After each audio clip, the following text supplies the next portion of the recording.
धाकड़ खबर बेखौफजुमा बेबाक अंदाज। मैं वाजिद अली। आइए कुछ पूर्व सैनिक यहाँ पे खड़े हुए हैं, इनसे कुछ बात करते हैं। क्या कहते हैं इस धरना प्रदर्शन के बारे में, जो कल आंदोलन जीव एक नई जमात पैदा हुई है सरकार को बदनाम करने के लिए, इसके बारे में कुछ चर्चा करते हैं। इनका क्या कहना है? जय हिंद। मैं मणिदेव चतुर्वेदी, रिटायर्ड बीएसएफ बनारस से। आंदोलन जीवी आंदोलन, मैं पूछना चाहता हूं मोदी जी, जो आजकल एक ट्रेंड चल रहा है कि जीवी मीडिया, मैं कहना चाहूँ जीवी मीडिया के बारे में आप क्या कहेंगे? जो आपके कुछ बड़बोलेपन नेता, जो कभी हमें खालिस्तानी, कभी आतंकवादी, जबकि सुप्रीम कोर्ट की एजेंसी नहीं कहा है, वो जो जीवी नेता हैं, जो हर मामले में कूद पड़ते हैं, आप नाम जानते हो, उनके बारे में क्या कहेंगे? आपको तो जीवी दिख जाता है, लेकिन वो नहीं दिखता। जब यहाँ लोगों की शहादतें हो रही थी किसानों की, तब ना आपने एक बार भी नहीं दिख पाया। जब यहाँ हमारी बॉर्डर पे हमारी लाइनें काट दी गई, हमें पानी नहीं दिया गया, हमारी शौच छीन लिए गए, हमारा नेट बंद कर दिया गया, तब आपको नहीं दिखा। अब आपको जीवी आंदोलन दिखता है। आंखें खोले। मैं उन बॉलीवुड सितारों से पूछ रहा था, खेल खिलाड़ियों से, लता मंगेशकर जी जैसे लोगों से, तेंदुलकर जी जैसे लोगों से, जब इस देश में हमारी लाइनें वही सब काट दी गई थी, इनके बड़बोलेपन नेता लोग, जिसको मैं संज्ञाता हूँ जीवी नेता, जो कथित चैनल आप जानते होंगे, जीवी जो चैनल है, उनके बारे में आपने एक बार भी नहीं कहा, कहीं यहाँ पे ट्वीट नहीं करा। आज आपको ये सब दिख रहा है, बड़े हंस बोल के आज कह रहे हैं कि अरे तो जीवी आंदोलन है। अरे दोनों तरफ दिखना चाहिए। आप राष्ट्रवाद की बात करते हैं, मैं तो ये भी कहता हूँ कि ऐसे वीडियो खंगालिए जिसमें आपको हजारों वीडियो मिल जाएंगे कि राष्ट्रीय स्वयं संघ एक देशद्रोही है। तो ये क्या प्रमाण है प्रमाण? हम नहीं कहते हैं, लेकिन आप सर्टिफिकेट बांटने का क्यों काम कर रहे हैं? आप कौन होते हैं? आप प्रधानमंत्री हैं, आप पद की गरिमा क्यों खोते हैं? आपने तो यहाँ तक कह दिया, देखिए कितने स्तर की बात, कि कोरोना काल में लोग बैठे थे, गुस्से में थे घरों में कई दिनों से, तो बैठ के वो अपना गुस्सा निकाल रहे हैं। क्या ऐसा ही प्रधानमंत्री हमारा होता है?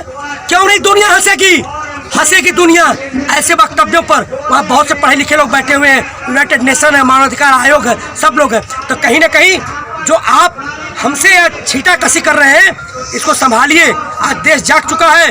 देखिए, ये इस देश की खूबसूरती है कि जब जब आतताइयों ने, आक्रमणकारियों ने, तानाशाहियों ने इस भारत पर आक्रमण किया है, तब तक उनको मुंह की खानी पड़ी है। ना तिरंगा कभी झुका है, ना झुकेगा, ना हिंदुस्तान टूटा है, ना टूटेगा। जमीन तुम्हारी है, धमक हमारी है, आगाज तुमने किया है, अंत हम करेंगे। अरे आपने तो कहा था कि एक पीछे नहीं हटेंगे, आपने तो 9 संशोधन कर डाले, और आज आप गिड़गिड़ा रहे हैं कि 1.5 साल के लिए मान लीजिए, 1.5 साल के लिए मान लीजिए। अरे क्या यही आपकी 56 इंच की छाती और 1 इंच पीछे नहीं हट रहे थे? हमने 65 जीता, हमने 71 जीता, करगिल जीता। हमारी जीतने की आदत है, हम जीतेंगे। जय जवान, जय जवान, जय किसान। मैं राष्ट्रीय सचिव अनुराग लठवाल, वेटरन्स एसोसिएशन, पूर्व सैनिक संगठन ऑल इंडिया।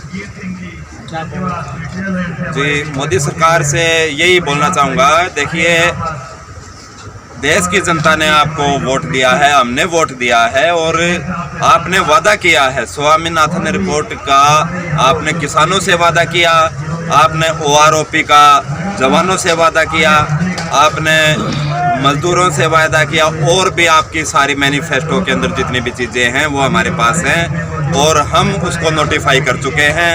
आपने अपना किसी भी जो मैनिफेस्टो के अंदर दिया हुआ है, कोई भी वादा आपने पूरा नहीं किया है। इसलिए अभी जो ये जनता है, ये किसान रूपी आंदोलन के अंदर अपनी जो डिमांड है उसको मनवाने के लिए, एक ही मुद्दा नहीं है MSP का, मुद्दे बहुत हैं, मुद्दे बहुत हैं, लेकिन बारी बारी हम उनको खोलेंगे। सबसे पहला मुद्दा यही है कि जो फसलों के फैसले हैं वो किसान करेगा।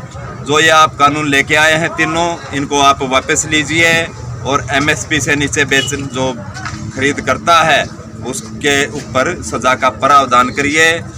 ये हमारी मांग है, इससे ज़्यादा हमारे को फ़िलहाल कुछ नहीं चाहिए। अगर आपने ये मांगे नहीं मानी तो फिर आपके सांसदों की सारी फाइलें, जितने भी योजनाएं आपने चलाई हैं, जितने भी मंत्रियों के पास में जो विभाग रहे हैं, उनके पास जितना ग्रांट आया है, वो ग्रांट आपने उन मंत्रियों ने किस सगे संबंधी को दिए हैं, कितना पैसा कहाँ लगा है, कितना ज़मीन पे लगा है, हमारे पास सारा हिसाब किताब है।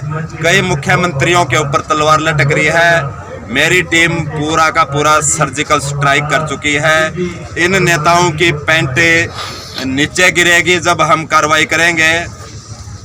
इसलिए आप जिस तरीके से जो अभी भी समय है आप समझ जाइए और जनता की जो उम्मीद है उसके ऊपर खरा उतरने का काम करिए, वरना हमें फिर मजबूरी में सारी कार्रवाई करनी पड़ेगी। और ऐसा होगा लास्ट में कि आप जैसे आपके भाई नीरव मोदी, विजय माल्या ये देश से फरार हो गए, आप भी फरार होगे। मैं लिख के देता हूँ, जब हमारी फाइल खुलेंगी, क्योंकि हमारे पास सबूत हैं, जब हम फाइलों को खोलना शुरू करेंगे तो आप यहाँ से भागना शुरू करेंगे। लेकिन हम एयरपोर्ट को पहले ही घेर चुके होंगे, भागने का मौका नहीं देंगे। आपको मैं बता दूं मोदी जी, आपके जितने भी मंत्री हैं सभी बिल के अंदर हैं और हमने बिल में अभी पानी डालना शुरू कर दिया है और बाहर हमारा जवान डंडा लेके खड़ा है। तुम्हारे को बाहर भी नहीं निकलने दिया जाएगा, अंदर भी तुम्हारे को छोड़ा नहीं जाएगा, क्योंकि संसद में बैठे जितने भी नेता हैं सभी चोर हैं, देशद्रोही हैं, भ्रष्टाचारी हैं, बलात्कारी हैं। किसी एक को भी नहीं छोड़ा जाएगा। सभी का रिकॉर्ड हमारे पास में बहुत अच्छी तरह आ चुका है और आपके पास में सिर्फ एक ही रास्ता है कि इस बिल को आप जितना जल्दी करेंगे वापस ले लेंगे तो आपको फ़ायदा रहेगा, आपकी जान थोड़ा सा छूट सकती है। अदरवाइज और आक्रामक तरीका अपनाया जाएगा। आक्रामक तरीका शांति प्रिय तरीके से होगा। आक्रामक तरीका क्या होगा?